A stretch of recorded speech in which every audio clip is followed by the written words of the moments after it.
puterea și protecția care ar veni dacă aveți 72.000 de îngeri la dispoziție, gata să acționeze la porunca lui Dumnezeu. În Matei 26, 53, Iisus a arătat că el ar putea chema 12 legiuni de îngeri, adică 72.000 de războinici, dacă el ar alege. Acești îngeri puteau proteja, lupta și împlini voia lui Dumnezeu.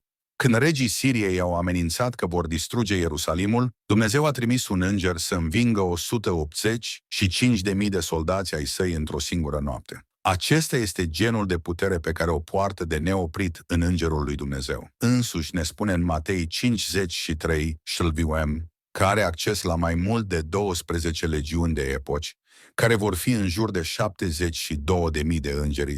Așadar nu vă temeți, cât timp ești cu Dumnezeu, El și armata Lui te vor proteja. Trimite videoclipul mai departe ca să îl vadă și alții.